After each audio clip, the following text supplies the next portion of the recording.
News देख रहे हैं आप, आपके साथ मैं अभिषेक पांडे और बात करेंगे तीसरे विश्व युद्ध को लेकर, जिसे लेकर कहा जा रहा है कि तीसरा विश्व युद्ध छिड़ चुका है। बड़ी खबर निकलकर सामने आई है। ईरान ने इजरायली हमले को नाकाम किया है। ईरान ने इजरायली हर्मिस ड्रोन को मार गिराया है।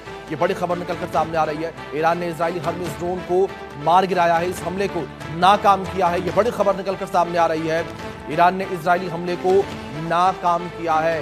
ईरान ने इजरायली हर्मिस ड्रोन को मार गिराया है। ये बड़ी खबर निकलकर सामने आ रही है। ईरान ने इजरायली हर्मिस ड्रोन को मार गिराया है। ये बड़ी खबर, ईरान ने इजरायली हमले को नाकाम किया। लगातार हमले दोनों ओर से जारी हैं। लगातार हमले जो है वो होते हुए नजर आ रहे हैं, लेकिन इस बीच ईरान और इजराइल जो है वो खास तौर पर एक दूसरे के ऊपर विध्वंसक हमले करते हुए नजर आ रहे हैं। और इस बीच ईरान ने इजरायली हर्मिस ड्रोन को मार गिराया है, इस हमले को नाकामयाब किया है। ये बड़ी खबर निकलकर सामने आई है, ये बड़ी अपडेट निकलकर सामने आई है। और इस बीच इजराइल ने भी एक बड़ा दावा कल किया था, और इजराइल ने कल जब हमले को 24 घंटे पूरे हुए थे उस वक्त कहा था कि हमने एक दिन में यानी कि 24 घंटे में 1200 से ज्यादा बम जो है वो ईरान के ऊपर दागे हैं। और ये 1200 से ज्यादा बम जो है वो ईरान में तबाही मचा रहे हैं। और ईरान के सर्वोच्च नेता खामेनेई को भी खत्म कर दिया गया है, जिसकी पुष्टि बाद में ईरानी मीडिया के द्वारा भी की गई, ईरानी आर्मी के द्वारा भी जो है पुष्टि की गई। ये बड़ी खबर जो है फिलहाल निकलकर सामने आ रही है। ईरान इजराइल युद्ध जो है वो लगातार जो है विध्वंसक मोड़ पर पहुंचता हुआ नजर आ रहा है। दोनों देश जो है वो एक दूसरे के खात्मे की कस्में खाते हुए नजर आ रहे हैं। इस बीच एक और बड़ी खबर, जहां ईरान पर इजराइल ने फिर से हमला किया है और तेहरान में फिर से धमाके की आवाजें सुनाई दी हैं। 5 मिसाइल से हमले का दावा किया जा रहा है। ईरान पर इजराइल ने फिर से हमला किया है और तेहरान में धमाके की आवाज जो है वो भी सुनाई दी है। ये बड़ी खबर निकलकर सामने आई है। धमाके की आवाज तेहरान तक सुनाई दी है, तेहरान में सुनाई दी है।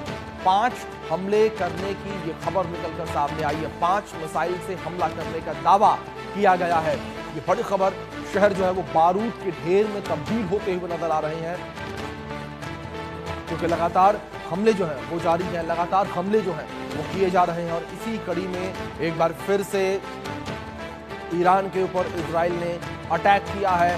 5 मिसाइलों से अटैक करने की जानकारी निकलकर सामने आ रही है कि 5 मिसाइलों से ये अटैक किया गया है। ये बड़ी खबर जो फिलहाल निकलकर सामने आ रही है। लगातार ईरान जो है वो भी जवाबी कार्रवाई कर रहा है। ईरान के द्वारा भी लगातार जवाबी कार्रवाई की जा रही है। ये बड़ी खबर है जो फिलहाल निकलकर सामने आ रही है। और इस बीच इजराइल के द्वारा 5 मिसाइल हमले करने का दावा किया जा रहा है।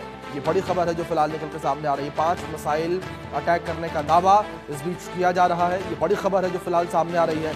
ईरान और इजराइल लगातार एक दूसरे के ऊपर हमले करते नजर आ रहे हैं। और इसी कड़ी में ईरान जो है वो भी अब जो है मिडिल ईस्ट के देशों पर भी अटैक कर रहा है। उन देशों के ऊपर अटैक कर रहा है जहां पर अमेरिका के बेस मौजूद है।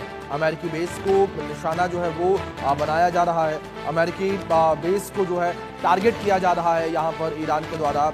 और इस वजह से जंग जो है वो और भी ज़्यादा विध्वंसक होती हुई नजर आ रही है। ये बड़ी खबर है जो फिलहाल निकलकर सामने आ रही है। तेहरान में फिर से धमाके की आवाज़ जो है वो सुनाई दी है। ये बड़ी खबर जो फिलहाल निकलकर सामने आ रही है।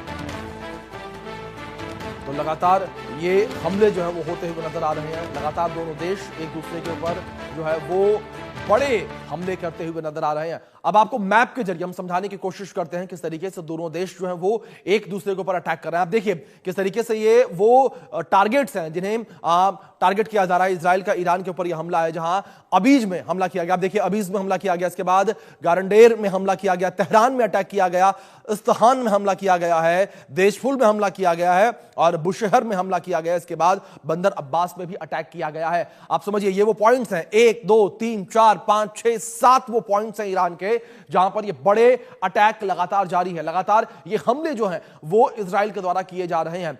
ये आप मैप देखिए, ये आप ईरान के मैप को देखकर समझेंगे किस तरीके से अटैक जारी है। आप समझिए, आप यहां पर ईरान का ये इजराइल के ऊपर जो अटैक है वो समझिए आप, 1 2 3 4 5 6 7 8 9 पॉइंट्स ऐसे इस वक्त मिडिल ईस्ट के निकलकर सामने आ रहे हैं, जहां पर हमले जो है किए जा रहे हैं। सीरिया, इसके बाद भूमध्य सागर, Jordan, Israel, Iraq, Kuwait, Bahrain, Qatar, UAE, Saudi Arab, आप देखिए किस तरीके से पूरे के पूरे मिडिल ईस्ट में इस वक्त ईरान जो है वो कोहराम मचाता नजर आ रहा है। ईरान किस तरीके से, आप देखिए ऊपर से लेकर नीचे तक लगातार केवल यहां पर ईरानी मिसाइलें जो है वो नजर आ रही हैं और लगातार जो तस्वीरें भी निकलकर सामने आ रही हैं। आप दुबई से वो भी तस्वीरें काफी कुछ बयां करती नजर आ रही है। बहरीन की तस्वीरों को लेकर बात करें, सऊदी अरब की तस्वीरों को लेकर बात करें, ये तस्वीरें साफ तौर पर बता रही हैं कि किस तरीके से मिडिल ईस्ट के देशों को निशाना बना रहा है ईरान और किस तरीके से जो मिलिट्री बेस यहां पर मौजूद है अमेरिका के, उन्हें टारगेट कर रहा है। विषय पर बातचीत करने के लिए दो खास मेहमान हमारे साथ जुड़े हुए हैं। हमारे साथ रिटायर्ड कर्नल टीपी त्यागी जुड़े हैं डिफेंस एक्सपर्ट के तौर पर, हमारे साथ रिटायर्ड मेजर मोहम्मद अली शाह जी जुड़े हैं डिफेंस एक्सपर्ट के तौर पर।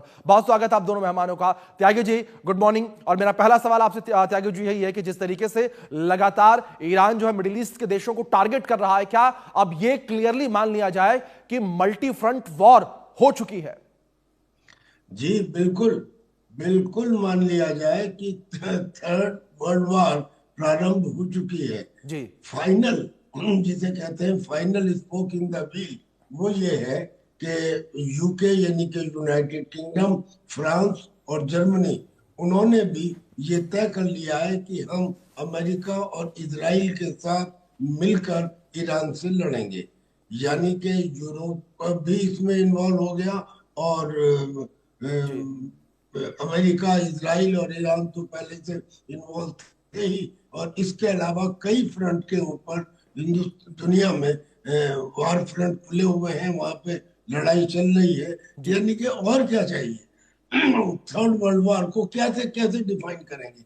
ऐसे ही तो डिफाइन करेंगे कि जी अलग अलग कॉन्टिनेंट में डिफरेंट सुपर पावर्स इन्वॉल्व हो। हाँ, थोड़ी सी बात बाकी है अभी। जी रशिया और चाइना, हालांकि रशिया तो इन्वॉल्व है यूक्रेन के साथ, चाइना का अभी डायरेक्ट इन्वॉल्वमेंट नजर नहीं आया है। जरा सा पॉइंट वो बाकी है, otherwise can be taken as a third world war. जो अटैक्स हुए हैं, आप जी कल्पना कीजिए कि 250 बम 24 घंटे में इजराइल ने ईरान के ऊपर दागे। यानी कि हर घंटे में 5 बम। और जी जो बम्स हैं वो एक आध केजी के बम्स नहीं है, जी वो टनों में जिनका वजन है वो बम दागे गए हैं। यानी कि नुकसान कहीं भी हुआ हो लेकिन बड़ा हुआ होगा। और ऐसे ही ईरान ने जो मिसाइलें दागी हैं इजराइल के ऊपर, वो मिसाइलों से नुकसान उसके तेल अवीव की सिटी में हुआ, हाइफा पोर्ट के ऊपर हुआ। अच्छा, अब हाइफा पोर्ट एक ऐसा पोर्ट है जिससे सब कनेक्टेड है। यानी कि हमारा भी जो आईमेक है, यानी इंडिया मिडल ईस्ट जी यूरोप कॉरिडोर, वो जी भी हाइफा पोर्ट से होके गुजरता है। तो ये प्रोजेक्ट के ऊपर भी प्रॉब्लम आएगी या डिले हो जाएगा। तो मतलब कोई ऐसा कंट्री नहीं है जो इससे अफेक्ट ना हो रहा हो। और अब जो ग्रेविटी है वो इतनी बढ़ती जा रही है कि it is not only missiles, it is not only normal explosive charge. Iran ने क्लस्टर बम डाला है इजराइल के ऊपर। क्लस्टर बम यानी कि बहुत सारे बम जो अलग अलग जगह जाके गिरते हैं, अलग अलग टाइम पे फटते हैं। वो न केवल नुकसान पहुंचाते हैं बल्कि एक फियर पैदा हो जाता है लोगों में कि पता नहीं कौन सा छोटा बम कब और कितनी देर में फटे। बिल्कुल ये तो बिल्कुल। सर, ये जिस तरीके से आप ये जिक्र करते नजर आ रहे हैं, ये साफ तौर पर जो स्थितियां बनी हुई नजर आ रही हैं, स्थितियां बेहद ही चुनौतीपूर्ण इस वक्त पूरे मिडिल ईस्ट के लिए, पूरे एशिया पैसिफिक के लिए भी बनी नजर आ रही हैं। रिटायर्ड मेजर मोहम्मद अली शाह भी जुड़ गए हैं हमारे साथ। Ali Shah ji good morning to you. और अली शाह जी, मेरा सवाल आपसे यहां पर सबसे पहला यही है, क्योंकि अगर महाशक्तियों को लेकर बात करें तो महाशक्तियों को आप कहां पर स्टैंड करते हुए देखते हैं? चीन को लेकर बात करें, रूस को लेकर बात करें और इस बीच अमेरिका को लेकर बात करें तो उसका स्टैंड क्लियर है, लेकिन दूसरी और यूके का भी सर ने जिस तरीके से किया, इस पर मैं आपसे जवाब दूंगा। लेकिन बड़ी खबर निकलकर सामने आ रही है, ईरान